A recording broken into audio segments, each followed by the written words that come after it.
Assalamu alaikum, Imam Khalid Latif. It is a joy to have you on the podcast today, alhamdulillah. Alhamdulillah. Wa alaikum salam wa rahmatullah. Thank you for having me. For those who don't know Imam Khalid Latif or haven't heard of you before, Imam Khalid is the chaplain at New York University and the executive director of the Islamic Center at NYU, and also their first chaplain, being there since 2005. And I kind of want to start our conversation there. What got you into that space? What got you into the Islamic knowledge and education space, especially at a time when chaplaincy and chaplains wasn't really a thing in our community, and it wasn't really a thing that we knew we needed to begin with? Yeah. Bismillah. Bismillah, alhamdulillah. Wassalatu wassalam ala rasulillah. 2005 is a long time ago. It's really crazy when you can start measuring things in decades, subhanAllah. A lot of the impetus for me getting involved in chaplaincy work actually stemmed from space issues that were present at New York University. The Muslim community that was there had traditionally been provided space by the university at large. There was some construction and space allocation issues subsequently from new construction going up. Muslim students didn't have places to pray. Students and alums at that time then put together a project to institutionalize NYU's Islamic Center, inclusive of space, as well as an entire staff that also had a chaplaincy role in it. And I had started a degree in Islamic chaplaincy and was asked by alumni and administrators at the university at that time to take on a role of volunteer while the project developed. And it just ended up being that one thing led to the next. And I've been there now, alhamdulillah, for about 19 years. And I think, speaking to the point of precedent and not so many people doing it, chaplaincy, at least in the States, has been something that Muslims have done probably for quite some time, predominantly within African-American communities, but mostly within institutions other than university settings. Imam Yahya Hendi was the first Muslim chaplain at Georgetown University, appointed by the university itself. And then there was others who took on volunteer roles, part-time roles, but there wasn't really a lot of people to speak with in terms of what is this and how is it that you can have metrics of success. And I thought a lot of my work would be just, doing the Jumu'ah khutbahs and doing various durus and these kinds of things. And from the first day, there were people who just wanted to come and sit and let out so much of what it was that they were holding inside. And I think even today, a lot of the ethos that we seek to implement is rooted in accessibility that allows for people to just have a space to self-express, to have someone who can help carry some of the heaviness that they're carrying, and let people feel as if they don't have to be alone in a lot of what it is that they're going through. Mm-hmm. No, I think that is really meaningful. I think a lot of people just want to have a conversation, and when they don't have access to that, to your point of like accessibility, it becomes that much more difficult to seek out people who are able to answer some of those questions. And I think that's becoming more and more pertinent in kind of our societies, where you get a lot of your Islamic knowledge online and it's in 1 to 2 minute snippets, and then you kind of have follow-up questions and you don't necessarily know where to go from there. And I think that's, at least here at ISNA, like we got that question a lot of like, okay, like I kind of know that I want to learn more. I kind of know that I have questions. I don't necessarily have answers. Is there kind of any advice that you would give to folks who are just starting that journey of having questions that they're looking for answers for? Where do they begin, and what does that journey almost look like?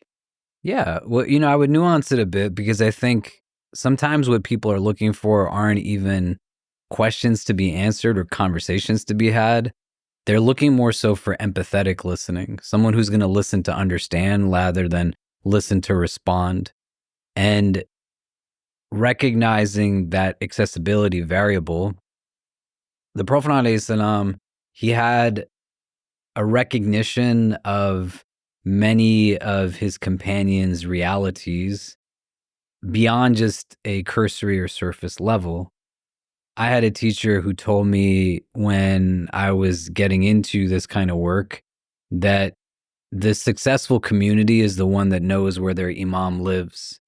That or the way I took it at least, was I should have people in my home. I should build a relationship that allows for me to know them, but also for them to know me within this prism. And then there's elements of trust that allow for vulnerability. I think one of the challenges that comes up, our religion is multidimensional.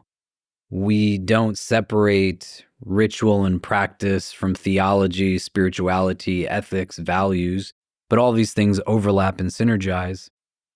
Many people, because they're overexposed to only that which is the outward and external, which is a very important part, but it's not an absolute or only part, they're then only able to formulate what it is that they're experiencing within a framework of fiqh-based questions. And that in and of itself can create a challenge where and how you're trying to now work within a prism of reality, trying to understand, how do I make sense of feelings that I have, right? Like, the world right now is so heavy. You can try to explore that in the prism of theological understandings. And someone can give you an academic conversation on theodicy and why there's suffering and problems of evil, etc. You can think about it through prisms of fiqh somehow. What's the best way for me to make dua? And what are the best modes for me to ensure my wudu is perfect? Because fiqh can even have that prism of spirituality if we really understand it as an exercise. But a lot of people are in a place also where they just don't know how to deal with the heaviness in their heart. And they're that much more burdened because they don't have the language to be able to express what it is that they need, because the overt focus becomes now just on one element of knowledge acquisition that doesn't enable for a true understanding of like a holistic sense of self. And then people actually answer those questions. We have access to more information than arguably anybody else. And this is something that everybody could say. It's not like a unique thing to say, but the capacity to distill that information becomes really hard. And so many people are listening to sound bites, like you said, or watching videos of talks that they weren't sitting in the audience of, and trying to now mesh what it is that they're hearing in ways that quite often just create that much more frustration and anxiety and stress, that leads to a concluding point that I would argue is one of the many tactics of shaitan, a mindset that then says, I'm not right for this religion, or this religion is not right for me, right? Like, the goal of Iblis isn't to get you to just slip, but through the slipping to get you to believe that you can't fundamentally have a relationship with the divine. And that becomes now one of the harder things to be able to move away from. And then the exercises don't necessarily offer the healing that's necessary alone, right? The ability to be in a state as an abd is not merely rooted in ritual practice. We're sitting in a studio inside of a masjid, right? May Allah continue to make this a place of light for his creation. And when people come to pray here, as they go through the state of praying and the exercise of praying, that's not what makes them an abd, that makes them an abid, right? They are a worshiper at that time because they are doing the act of worshiping. But after you're done being an abid, praying your prayer, you're still supposed to be an abd at that point, like wherever you go. And within you, that impacts now your state of submission isn't just going to be about how you go through the postures and forms, but the only thing that you bring to these rituals is you yourself. Because Maghrib doesn't really change so much, right? You're going to still pray 3 rak'ahs and your sunnahs and maybe some nafil at the end. You might read different surahs, but it's pretty much the same. Allah is ghani. Like, you can't change a God, you know? So the only thing that you really have malleability on is you. And within you is not just your badan, your jasad, your physical body, or even, your nafs, the lower self, irada, sheer will and determination, your aql, intellectual capacity within the prism of discerning right from wrong by Allah's standards.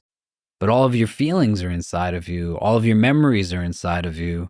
Everything you've ever experienced is there. And there's so much that can just erupt in heaviness. And that's where we go and we see the Prophet's movement, alayhi salam, wasn't rooted in mass technology, but it was necessarily a heart-to-heart movement. Because sometimes you just got to be able to sit in front of somebody and be in a place where not only you're letting it out, but you know that they love you enough to actually hear what you're saying, and it's important to them, that they want to be with you and be in your presence. And even when you're struggling and you might not even like yourself so much, there's still somebody who's going to be there to just listen and provide that kind of compassionate care. Do you know what I mean?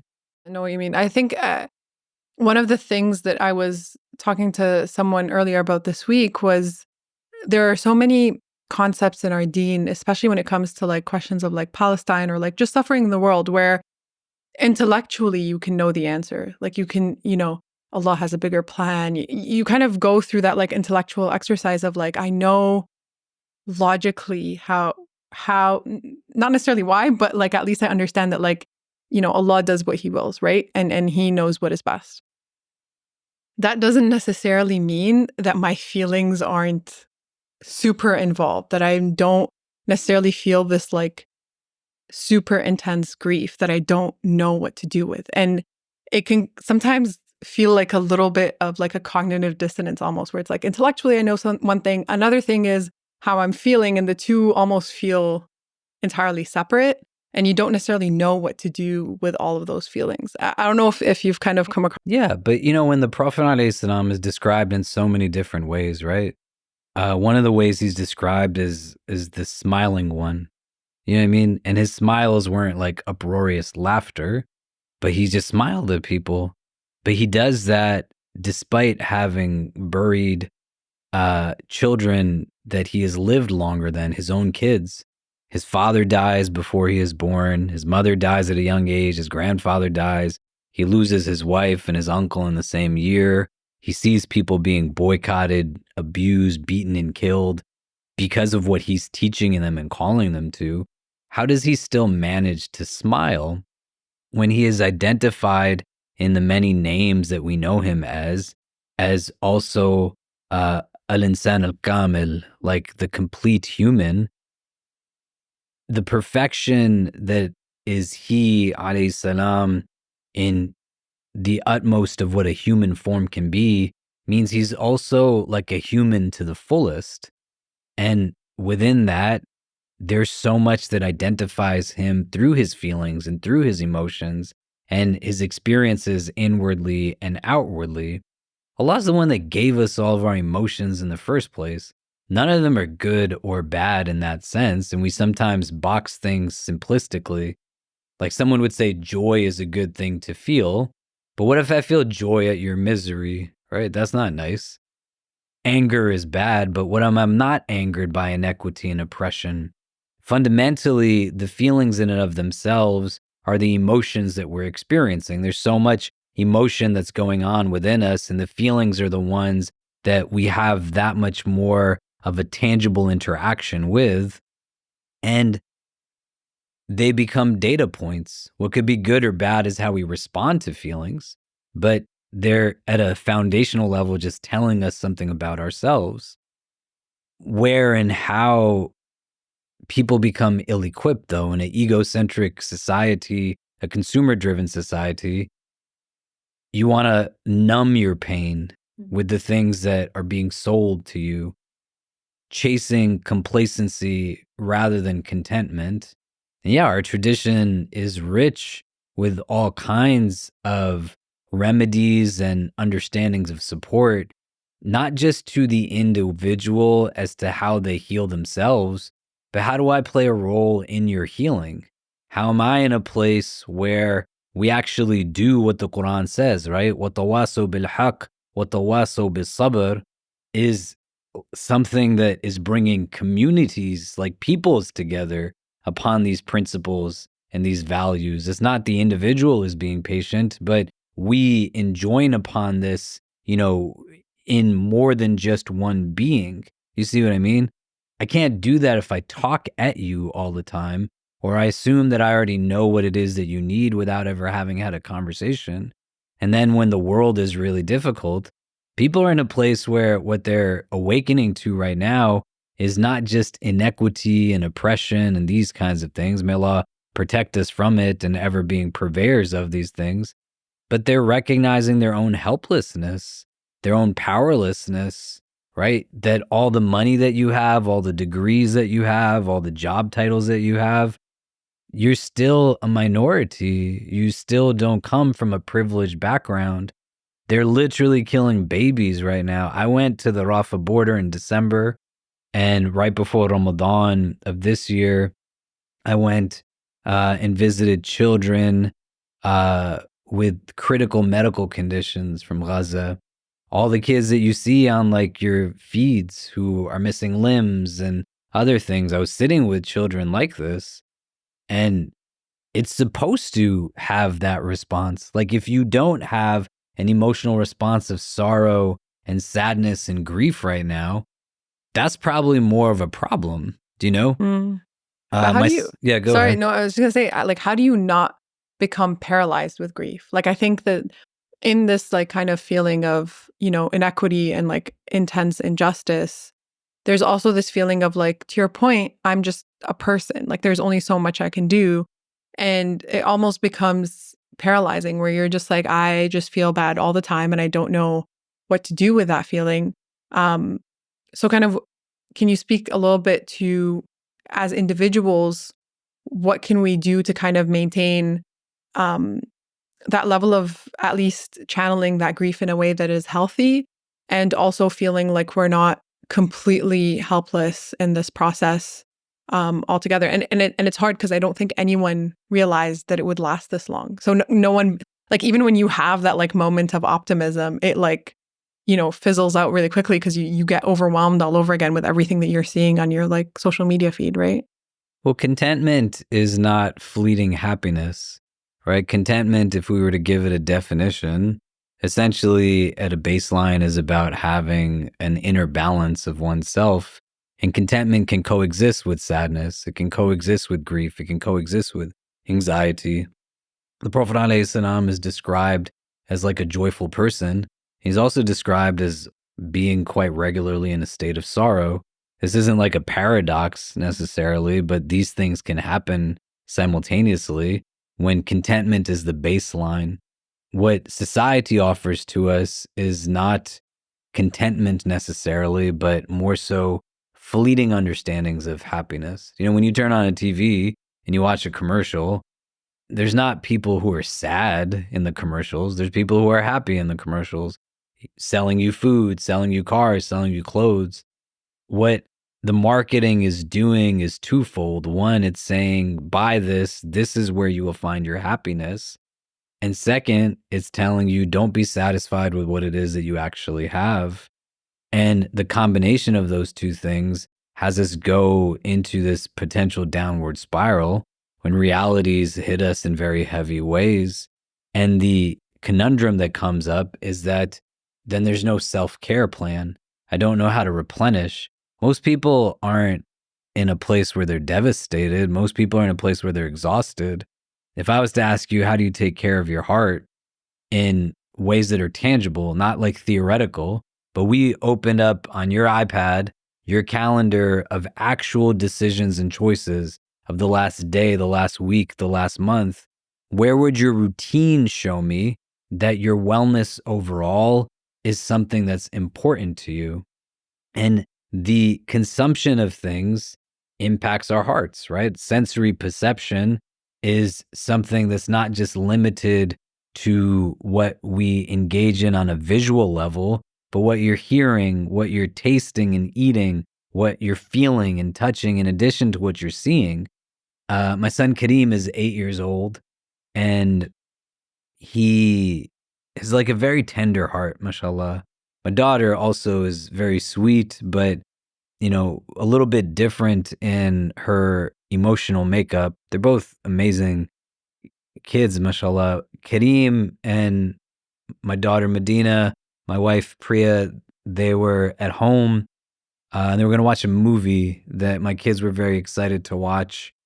And I left the house as they were about to watch it to go to a meeting. And then I came back and I saw them. They were still watching something, but I could tell that my son had been crying.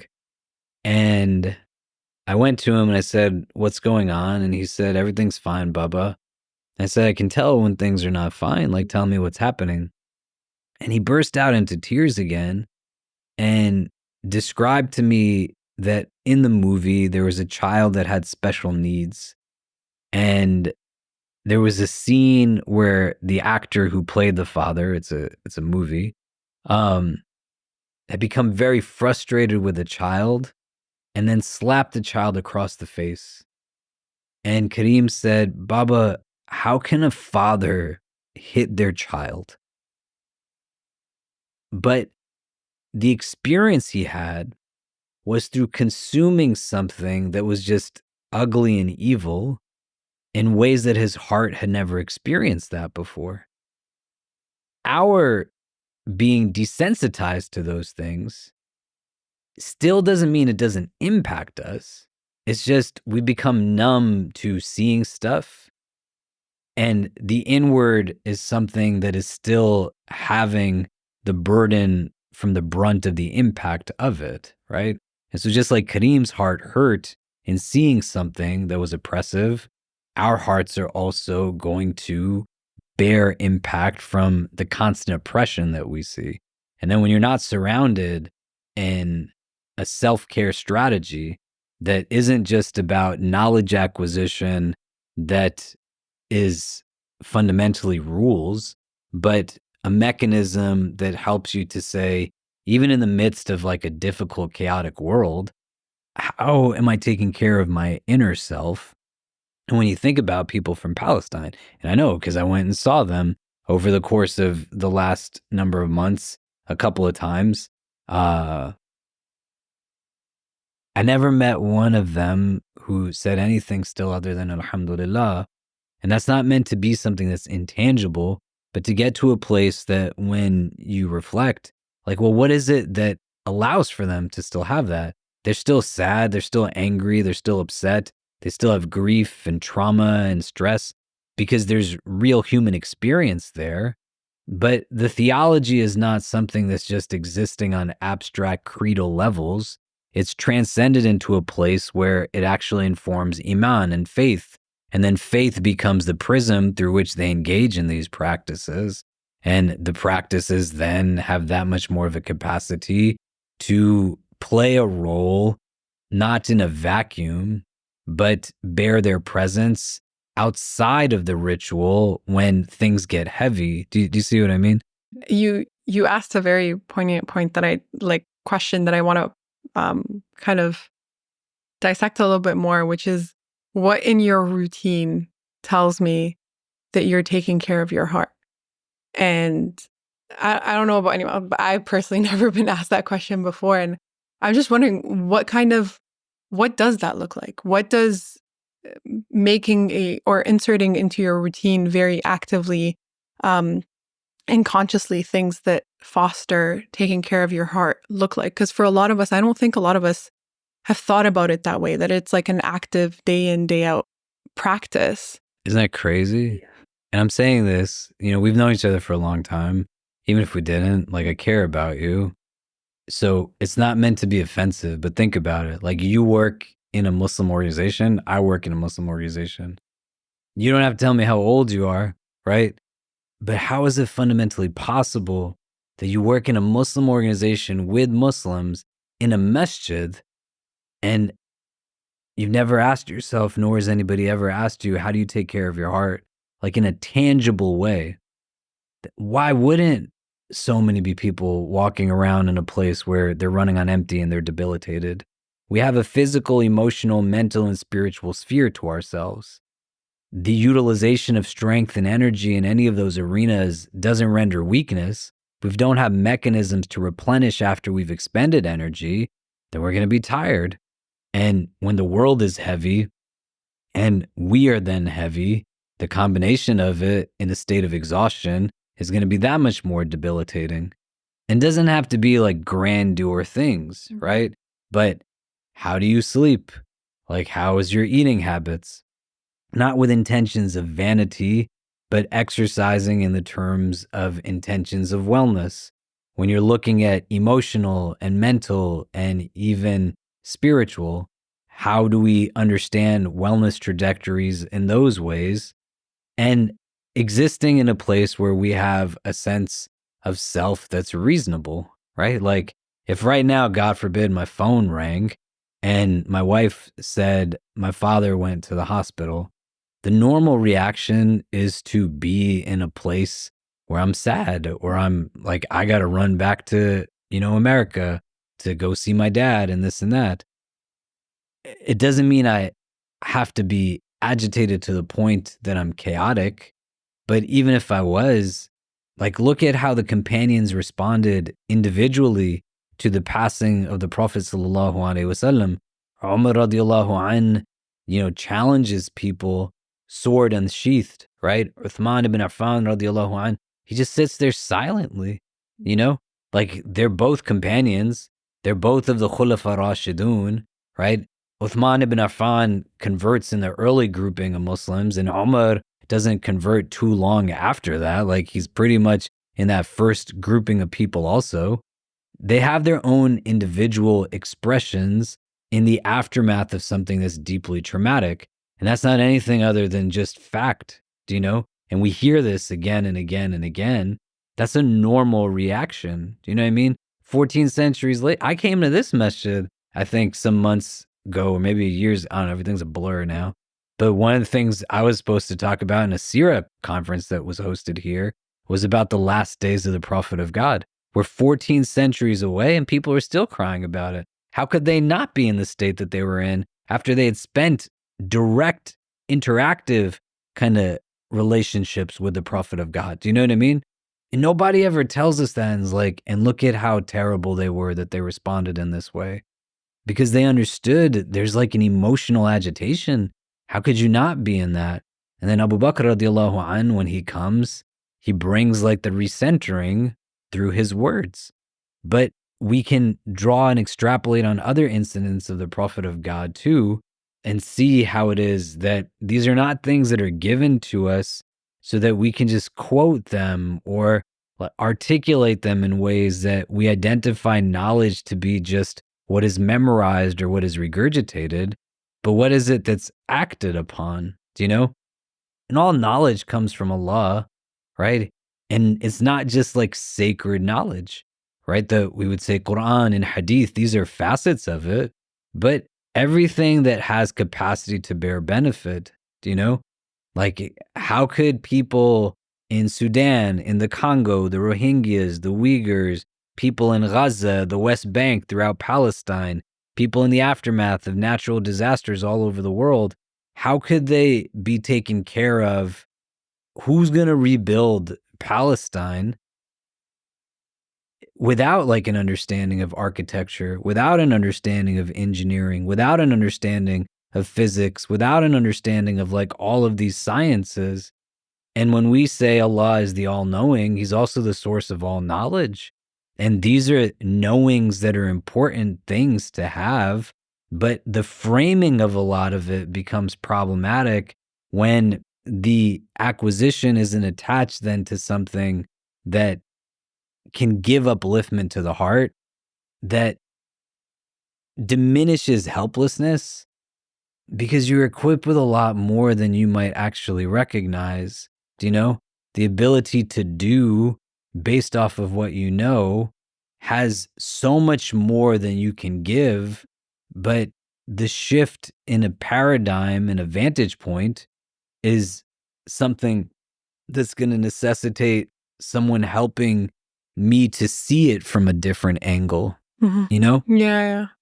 I think a common thread in a lot of the responses through our conversation has been this experiential understanding of the religion. It's not necessarily confined to books. It's not necessarily confined to even just knowledge on paper.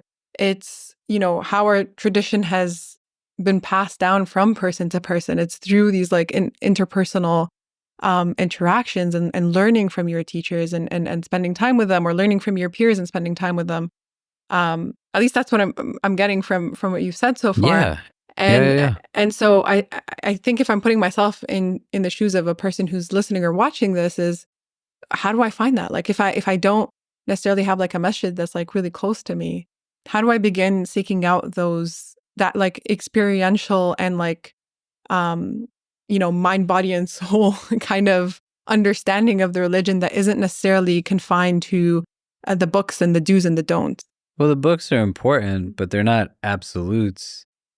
And even when you think about what you know, right? Like the Prophet ﷺ, he couldn't read or write. Do you see what I mean? So how could the act of reading and writing alone be the goal, right? It's not the ends, it's a means to something. And experiential knowledge is what ihsan is rooted in, right? Like, you can rotely memorize like fiqh and theology, but ihsan is not something that you experience it. Do you see what I mean? The how-tos of it might vary from person to person as a first step. And I would say that's where the crux of a lot of this becomes a challenge. I don't know how many people listen to this podcast. Do you know what I mean? But say there was even anywhere from like 10 to 10,000 or 100,000. Do you know what I mean? Each individual has their own strengths and non-strengths. When we say Sirat al-Mustaqim, it's not a narrow pathway, it's an expansive pathway. But as you are treading this expansive pathway, it means many can walk with you on the pathway. It's large enough, but you're still in your own individualized journey. The how-tos of how you find people, all learning doesn't necessarily have to be in the prism that we sometimes think about it, right? Like there's literal hadith where Abu Huraira is commissioned to guard the Bayt al-Mal, and someone tries to rob from it on a few occasions, right? You can look up the hadith, and each time in the first 2 nights, the Prophet asked Abu Huraira without Abu Huraira telling him about it. And he tells him this person was a liar when he had asked Abu Huraira to let him go. And on the 3rd night, Abu Huraira says, I'm not going to let you go. I'm going to take you to the Prophet of God. And the man says, if I teach you something, will you let me go? And he tells him to teach him Ayatul Kursi. He teaches him this, and he says, this will protect you from like the jinn, the shayateen. And the Prophet ﷺ asked Abu Huraira, and he says, indeed, this man is a liar, but he told you the truth. And he said, this was Iblis himself, right? Abu Huraira learned something from Iblis. Do you know what I mean? Right? In this religion, elders can learn from children, like the rich can learn from the poor. The whole world right now is learning from the people of Gaza, who are an oppressed population outwardly, but inwardly, they're the most free and liberated of any people you can imagine. And quite often, if they were people who are walking around on the streets here with the same lived reality, most people wouldn't pay them any attention. I don't know why people flock to the people that they flock to. There's a difference between education and entertainment, and the bridge of contentment lies in taking what you know and acting on what you know and keeping those things close together, not keeping them far away. How do you have people that would tell us that if, all you have of this religion is Surat al-Asr, that's all you need? Like, why is that all that I need? Because the bar to entry isn't here. It's purposely down here, a final testament to all of humanity, built upon a universality that anyone can access this religion from any background whatsoever, can't then necessitate that elevation in the religion is rooted only in the acquisition of like information, it's got to be able to have entry points that allow for people to still render contentment and proximity to the divine, even if what they quantifiably know is little, but qualitatively understand it and implement it in a way that it still renders the inward to have that state of elation. Do you know what I mean? And what does it mean? Like, you probably actually know a lot more than you're willing to acknowledge. And there's not an arrogance that has to breed from that, but it's just, well, what do I take from what it is that I have? How does Surat al-Ikhlas inform my volunteerism and activism? How does Surat al-Asr, Surat al-Fatiha, Surat al-Kawthar inform like my work, my family relationships, right? These are like the short chapters everybody's reading in every prayer. And if you just looked at them and reflected on them, so I would say a couple of tangible things in a generic sense. Physical wellness is really important. Just baseline understandings of how you sleep and your overall like eating habits. You know, these are going to be important things to understand. And built into it, if I was to say like other practices, you want to have moments of just reflection and contemplation. In modernity, there's a lot of just immense opportunity, right? Like, we're sitting in Toronto, but people could listen to this thing when it's like edited and uploaded, sitting in Zimbabwe, sitting in Singapore, right? Like, they could listen to it anyway. People could listen to this thing 1,000 years from now, subhanAllah. That's crazy. Yeah, but but in the prism of modernity, there's also like certain gaps, and one of the gaps is diminishing of places of stillness. Do you know, people don't know how to rest, right? They don't know how to take time to just like be. Contemplation is not the same as rumination, and when you're in a place where you're ruminating, you're just kind of chewing over the same thoughts again and again. That's why etymologically, it's rooted in a derivation of like the same words as when cows are chewing cud, right? They're just chewing and chewing. The thoughts are just like going and going. There's no stillness. There's no rest. Just like it's like, how do you take care of your heart? Where do you go to find stillness? Where do you go to reflect and contemplate? And it's not in a vacuum, but it's upon something. Everybody can think. The ability to reclaim your capacity to choose what you think about and how you think about the things you think about are much harder to do when you're just constantly like moving and constantly overwhelmed and constantly tired and constantly exhausted. And where you can have a motivation that is for yourself, which is not selfish by any means, but also for those that are around you. You can't take care of other hearts if you're not taking care of your heart. And the specificity of it is going to vary from people, one to the other. The starting point for everybody, I would say, like as a third thing, it's got to be important enough to you. Like, you have to want to take care of your heart. You have to want that it's what is making decisions for you, and you're making decisions through it and not at its expense. And how do I measure these things, and what are the metrics of assessment?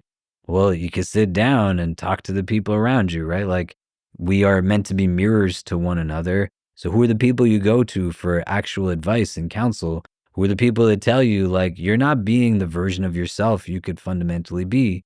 Who are the people that will hold some of your pain and heaviness so you can let it out, right? Like, we're not people who are empty right now, right? People think, I just feel empty and hollow. You're not empty.